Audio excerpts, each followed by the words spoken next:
mais uma live, a Bolsa para mim. Hoje eu vou trazer para vocês algumas perguntas que muita gente faz, ou muita gente não faz, mas deveria fazer, tá?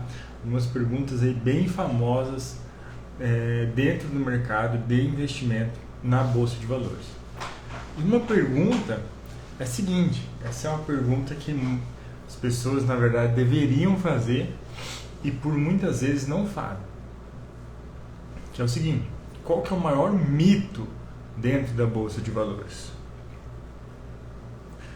O maior mito dentro da Bolsa de Valores é o mito da riqueza rápida, tá? Muita gente acredita que vai entrar na Bolsa de Valores, vai fazer compras e vendas e fazer R$100 virar 1.000, fazer R$1.000 virar 10.000 e 10.000 virar 1 milhão, e que tudo isso vai acontecer em menos de um ano, tá? As pessoas acreditam que isso é possível. E essa crença, esse mito, surgiu muito com os filmes, né? Os filmes mostram realmente o pessoal comprando, vendendo, igual uns loucos dentro da Bolsa de Valores, comprando ação por R$1 e ela se valorizando a 200. Uma loucura, né? E não é bem assim. Esse, na minha opinião, é o maior mito dentro da Bolsa de Valores, tá? E além disso, o foco tem que ser no longo prazo, tá? Por quê? Porque no curto prazo a bolsa se torna, querendo ou não, arriscada, tá? Porque se você compra uma ação pensando em vender ela daqui a pouquinho, e se ela não subir, o que acontece? E por que a gente precisa ter essa noção? Porque o valor das coisas... Boa noite, tudo bem? Lídia, como que eu pronuncio o nome?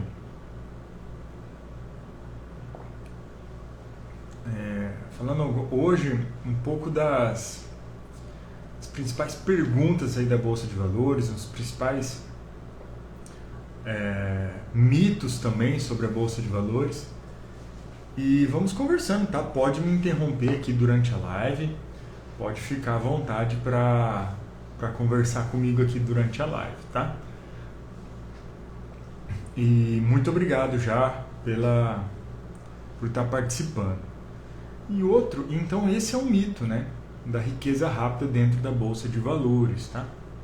As grandes fortunas realmente são construídas no longo prazo. Outro grande mito é quando a gente fala de análise de valuation, né? Valor das ações. Por que o que é o grande mito ao redor disso daí?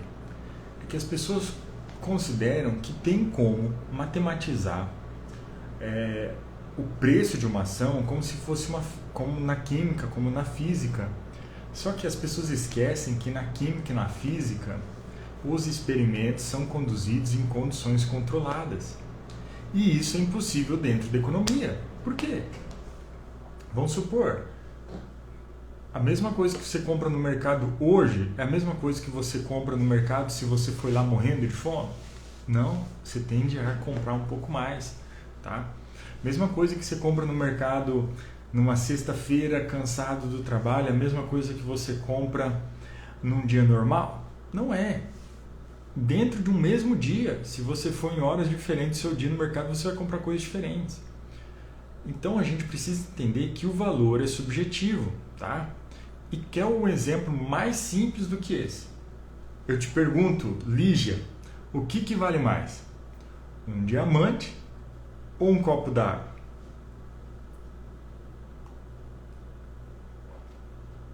Sem dúvida, o preço do diamante é muito maior. Só que, e se você estiver numa situação extrema, a vários quilômetros, uma fonte de água, e alguém te oferecer um copo d'água e aquele copo d'água pode ser a diferença entre a vida e a morte, a possibilidade de você chegar a uma nova fonte de água e, querendo ou não, aí sobreviver. Qual que é o valor que esse copo de água pode ter, essa garrafa de água pode ter? Pô, se você tiver 10 diamantes lá na hora, de vários quilates, você daria em troca dessa água. Por quê? O valor é subjetivo. O valor é subjetivo, tá? O que define o preço de uma coisa, o valor de uma coisa, vai ser a sua demanda, é algo extremamente subjetivo e tem N exemplos a respeito disso, tá? Outra coisa, outra pergunta, algumas perguntas aleatórias hoje, tá? Não é uma sequência exatamente, mas são perguntas que eu recebi, são perguntas que eu já vi muitas pessoas fazerem, então eu vou compartilhando aqui com vocês. Outra pergunta é: quantos ativos, quantas empresas de um mesmo setor eu devo ter? Pessoal, a ideia de você ter diversos setores na sua carteira, você está investido no setor financeiro, ter investido no setor de saneamento, talvez em construtoras, talvez em empresas de diversos setores, mineração, petróleo, é você diversificar, diminuir os seus riscos, tá? Mas quando a gente está trabalhando dentro de um mesmo setor, eu acredito que você deve ter no máximo 3 ativos. Por quê? Porque a diversificação tem um intuito de diminuir os riscos e aumentar os ganhos. E quando você passa muito aí de 3 ativos dentro de um mesmo setor, você está, na verdade, você não vai diversificar tanto, você não vai diminuir tanto o risco e, na verdade, você vai estar diminuindo o seu potencial de ganho, tá certo? Dificilmente você vai encontrar mais do que 3 empresas dentro de um mesmo setor que estejam realmente com os múltiplos ali, com os fundamentos muito bem alinhados e com um bom momento de compra, tá certo? Outra coisa que me perguntam bastante: fundo de emergência realmente é necessário? E pessoal, fundo de emergência é sim necessário. E o motivo é muito simples. Por quê? Se todo o seu capital tiver investido em ações, mesmo que você tenha ali feito análise fundamentalista, identificado boas empresas, empresas de boa governança, empresas que estão gerando lucro, empresas que estão com caixa positivo, poucas dívidas, e depois dessa seleção você ainda passou ali pelo filtro da análise técnica. Pô, é sim um bom momento para comprar essa empresa, ela está tocando faixas de suporte de preços. Pode acontecer do quê? De na hora que você precisar do dinheiro, aquela empresa esteja embaixo, aquela empresa esteja abaixo da cotação que você pagou. Então, é por isso que você tem que ter um fundo, uma reserva de emergência. Para quê? Caso ocorra uma emergência, você não precise vender as suas ações com prejuízo, tá certo? Então, o fundo de emergência, uma reserva aí de emergência, é muito importante e deve sim fazer parte da sua carteira, tá certo?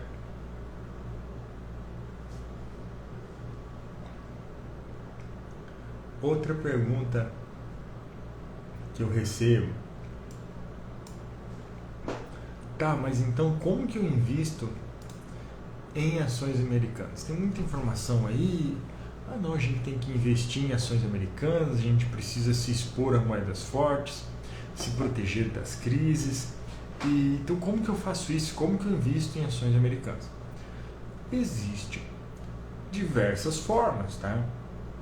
Você pode se expor a moedas americanas através de fundos, por exemplo, ETFs que simulam o SP500, né? O SP500, Standard Poor's 500, são as 500 maiores empresas listadas na Bolsa de Nova York. E tem um fundo aqui que a gente pode comprar pelo próprio home broker, que é o IVBB11. Você vai estar exposto a esse fundo, ou seja, quando esse fundo sobe ou o dólar sobe, a sua cota, o seu fundo vai se valorizar. Qual que é o detalhe deste fundo? É que como é um fundo, ele não gera dividendos, tá? Ah, mas eu quero ter dividendos estrangeiros, quero investir, o que eu faço? Você pode investir em BDRs, tá? As BDRs são empresas estrangeiras que têm um capital também aberto na Bolsa Brasileira. E aí você pode comprar elas através de diversos do seu próprio home broker, tá? E tem uma vantagem, por quê? Ela vai gerar dividendos. Só que 5% dos seus dividendos ficam normalmente em torno de 5% para as corretoras, tá? Mas você recebe. Parte fica para as corretoras, mas você recebe. E outra coisa nas BDRs é que os dividendos nos Estados Unidos são taxados. Fala, Léo, beleza? Estou respondendo aqui selecionei algumas perguntas aqui um pouco aleatórias, tá? Mas que são relevantes também. Então, as BDRs, os dividendos nas empresas nos Estados Unidos são taxados. Então, parte vai ficar para o governo, 5%, em torno de 5% ficam para as corretoras. Mas você pode receber dividendos através das BDRs investindo aqui no Brasil mesmo, tá? E tem outra forma, que é você investir em ações diretamente de empresas unitárias lá, empresas comuns. Aí o que você precisa fazer? Abrir uma conta numa corretora que aceita investidores estrangeiros. E existem diversas, tá? Várias até escritas todas em português. Mas qual que é o detalhe? Normalmente as pessoas, para você investir lá fora também,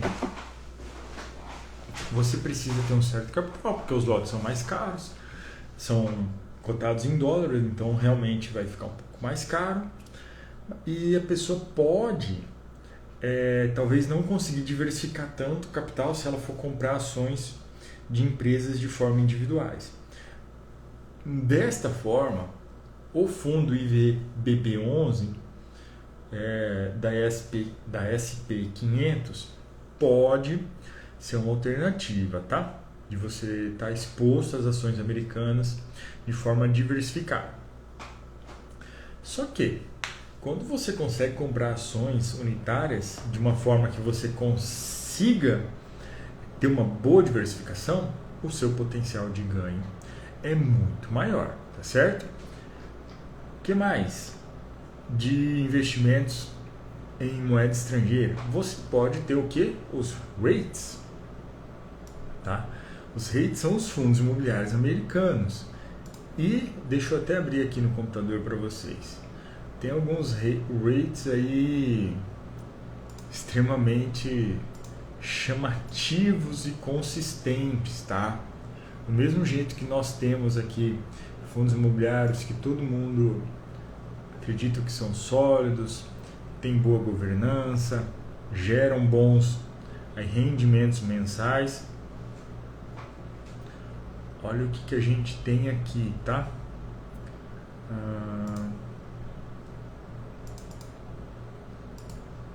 Deixa eu colocar. Deixa eu separar aqui alguns fundos bem interessantes, tá? De investimento. Olha, tem alguns REITs americanos aqui que estão performando esse ano, olha, 11%, 12% rendimento deste ano. E esses REITs aí performaram aí nos últimos 5 anos acima de 8%, tá? E tem alguns REITs que, investimento mínimo $2.500, tá? E esse REIT está com um rendimento de 8,22% ao ano. Um valor muito interessante, uma forma de você se expor ao dólar. Então imagina, se você consegue fazer o aporte nesse rate num bom momento, no momento que ele está desacreditado, no momento de crise, você pode ter um rendimento aí talvez acima de 10%, ainda ter a valorização do dólar, tá? Mas, dependendo do seu capital, é mais interessante você não pensar em repatriar esse dinheiro, tá? Fazer dinheiro realmente em moeda forte, beleza? Mas tem bastante coisa aqui, tem alguns sites bem interessantes, tá? Se digitar aí www.reitrate.com, você já vai ter aí acesso a listas completas aí dos rates americanos, que são inúmeros, tá? Porque outra coisa que é bem interessante, teve um rate aqui que rendeu, nos Estados Unidos, se você for para Nova York, a maior parte ali, talvez mais da metade dos imóveis de Nova York, de Manhattan, estão dentro de rates, tá? Aqui, ó, esse é um rate muito interessante, Barron Real Estate Institutional. Esse rate performou nos últimos 5 anos, chuta, Léo, chuta um valor aí bom. Nos últimos 5 anos ele rendeu 20,5% ao ano, tá?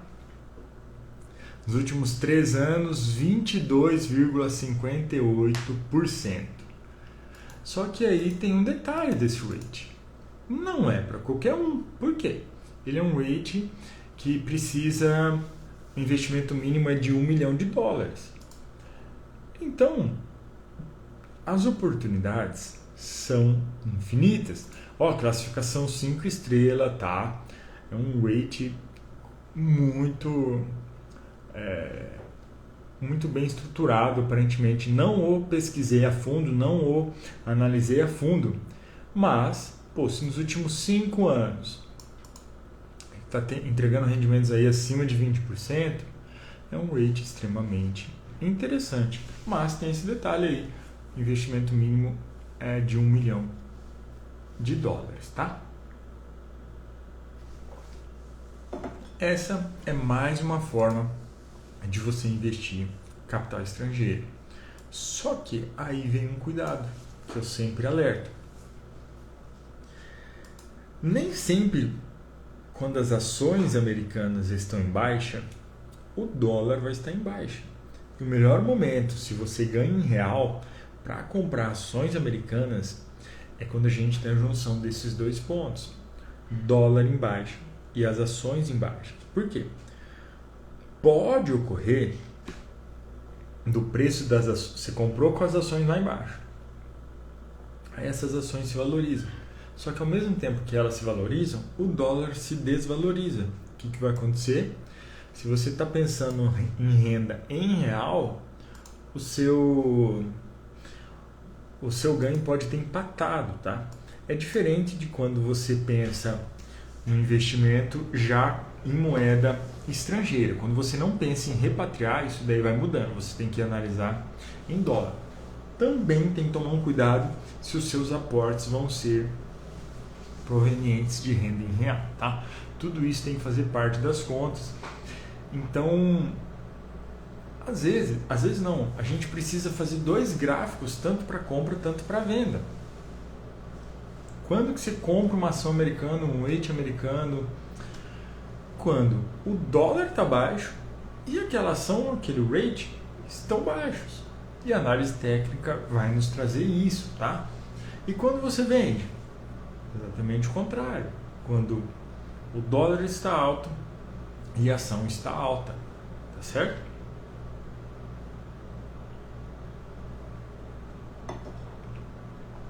E rates versus fundos imobiliários. Aí é uma briga boa, né? Por quê? Depende, tudo depende. Os rates são, querendo ou não, para quem mora, para a gente que mora aqui no Brasil, vai ter alguns empecilhos aí de acesso à informação, tem algumas informações que a gente não consegue ter, como eu posso dizer, a gente não consegue acessar com tanta facilidade como são os fundos aqui do Brasil. Outra coisa, a conversão. Então investir nos rates fica um pouco mais complexo, porque você precisa fazer, além da análise fundamentalista, análise técnica de entrada, você precisa fazer análise técnica do dólar. Então isso fica um pouco mais complexo. Só que tem suas vantagens. Você vai estar exposto a uma moeda forte. Você vai ter as suas opções serão muito maiores, tá? Você vai ter muito mais opção do que temos aqui no Brasil, tá?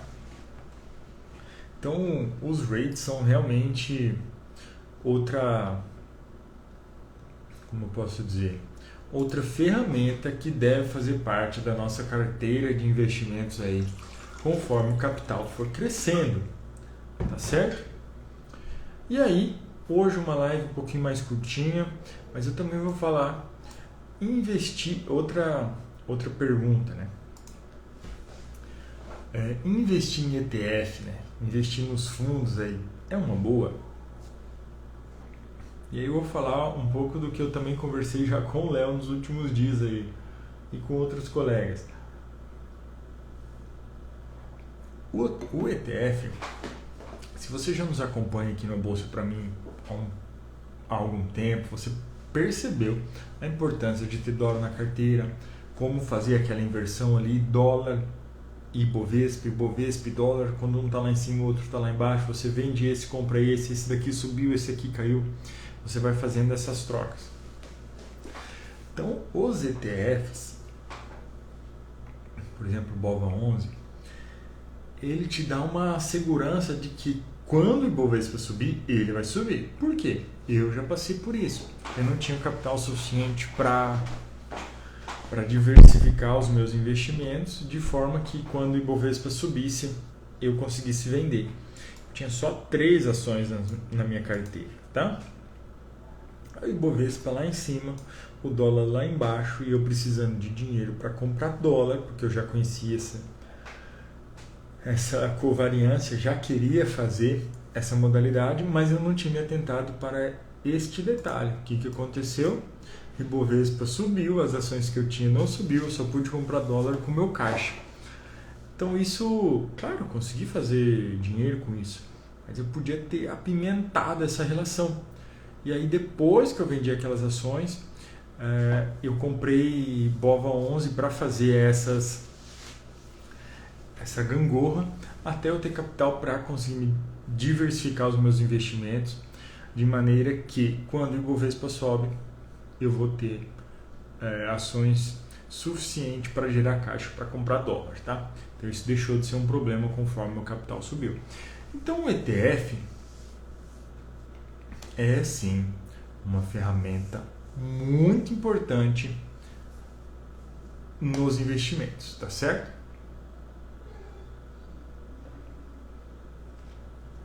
Devemos sim fazer uso deles e entender cada um. Primeira coisa, a gente precisa, o que eu trouxe hoje, né, o maior mito da bolsa, riqueza rápida. Pessoal, isso não existe, tá?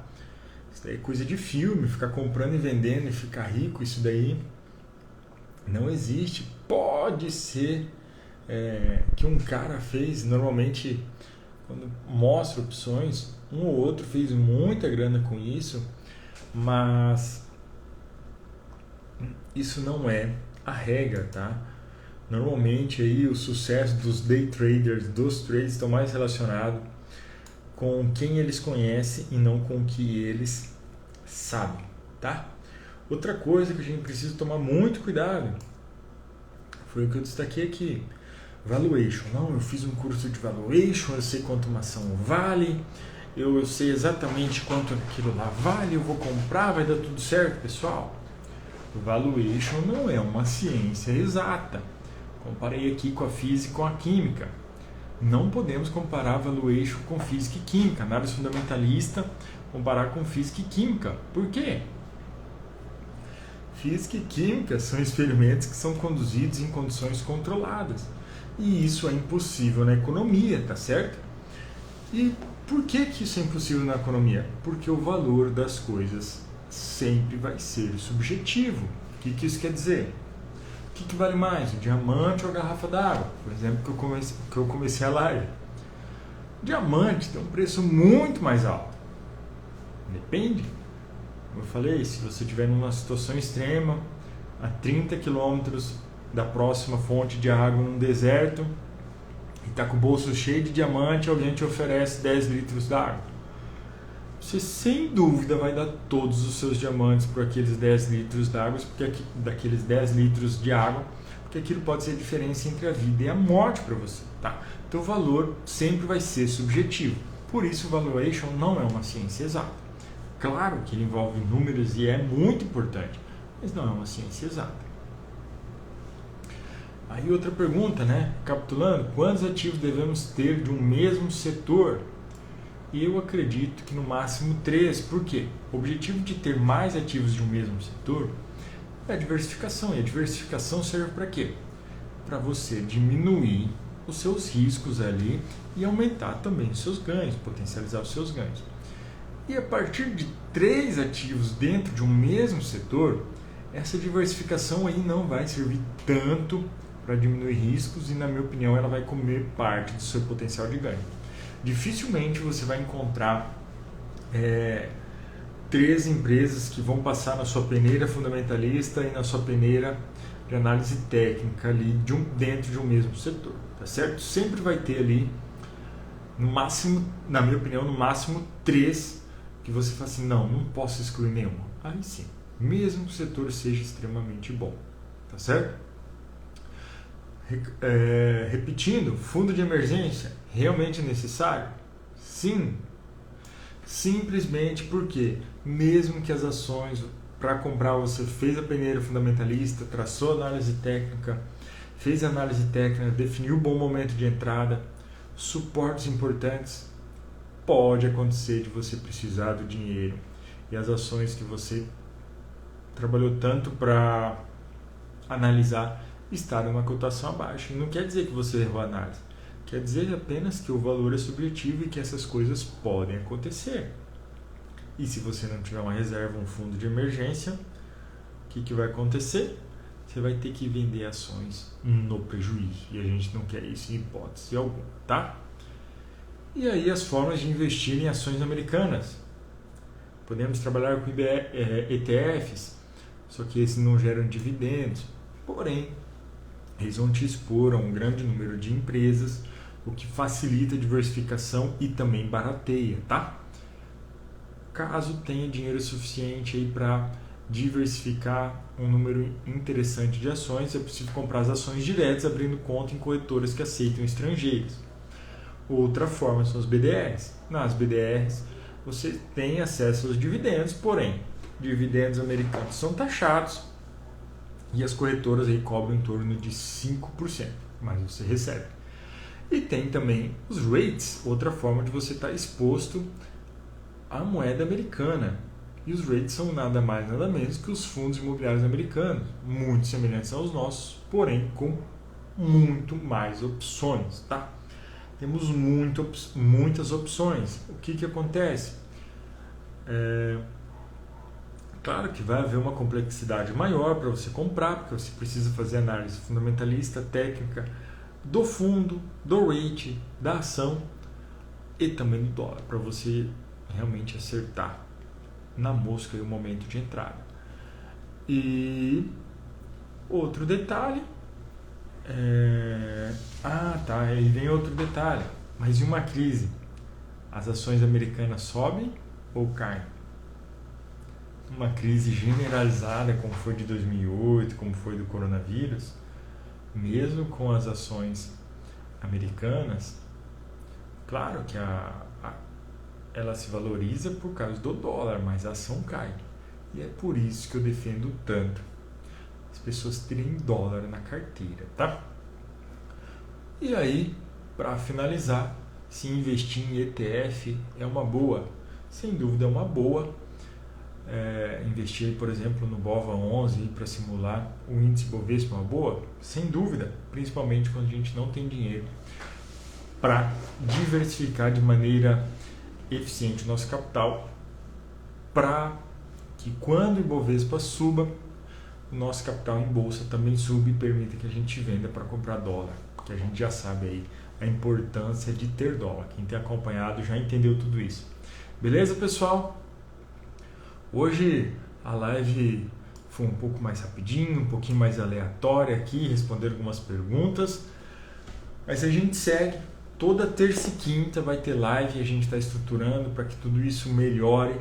Vou trazer temas bem interessantes aí, bem importantes e bem vão de encontro ao interesse da maioria das pessoas aí quando pensam em investimentos, tá certo? Muito obrigado por todo mundo que participou e você também que está assistindo essa live gravada. Não esquece de dar um like assim que eu postar a live aqui e, se possível, encaminhar para alguns colegas que se interessam por investimento e também comentar aqui o que você reteve dessa aula, o que você gostaria que fosse uma próxima live, tá certo? Então, muito obrigado, um forte abraço. Léo está aí comigo ainda. Léo, fica com Deus. Forte abraço e até mais.